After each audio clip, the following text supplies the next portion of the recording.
Hello.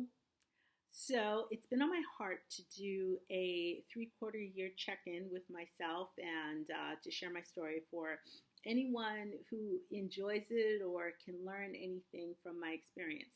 So I was thinking that it has been exactly a year since I arrived in Bandol, where I subsequently met my future husband. And essentially, my life was just completely changed, complete 180. So, but then I found the photo from the day that I arrived, and it was actually taken September 20th. So technically, in this video, I'm doing this video on September 17th. Wow, I can't believe the month is already more than half over. So to review this month, three-quarter year check-in. Through this up to date, I received a job win. Okay, we all know, well, most of us know that I subsequently lost that job, but I still consider it a win because it was still an offer. It didn't work out, but I still received an offer. But the best part about that is that I received kind of a severance pay to walk away, so that was wonderful. So that was in mid-November by the time I parted ways with school. My boyfriend and I, who is now my husband, and I traveled to Paris, or a village about 45 minutes outside of Paris, where we spent the holidays with his family. So I spent the holidays getting inundated and getting to know, bonding with my future family, or my newly adopted family, or my future newly adopted family. So for the new year, the three of us actually drove up to Belgium, where we spent the next few days in Gand and Bruges. Highly, highly, highly recommend it if you've never been. It was stunning.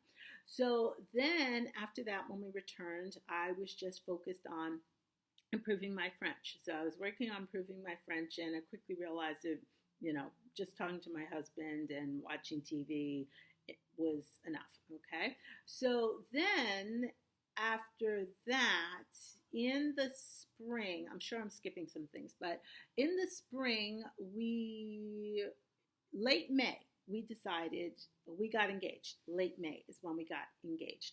So, and then from there, now we were invited to attend the D-Day celebration, the 50th D-Day celebration in Normandy with my volunteer organization, Democrats Abroad, so whom I'm a communications officer with.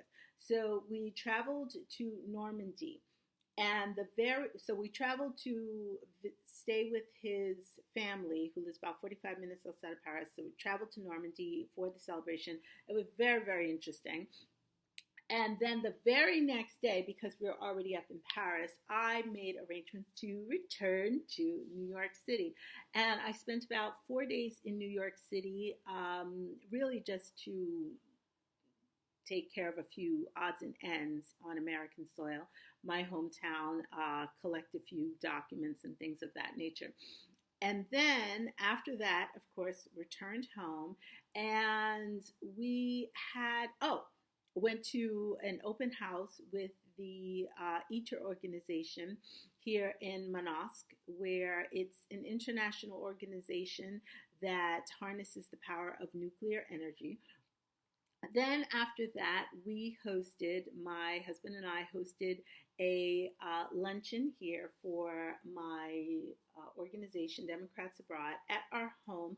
And we had about 30 people down in the veranda overlooking the sea. It was absolutely beautiful, a little potluck thing. Everybody came, and everybody adores my husband. Everyone thinks he's absolutely adorable. So then after that, we had, oh my gosh, what happened after that? Oh my gosh, I've got it all written down here. Oh, and then we were organizing our wedding. So, of course, we got married, and then we got married, and oh my gosh, we got married. And so here I am now. So after we got married, we had about a month just hanging out, relaxing, enjoying ourselves.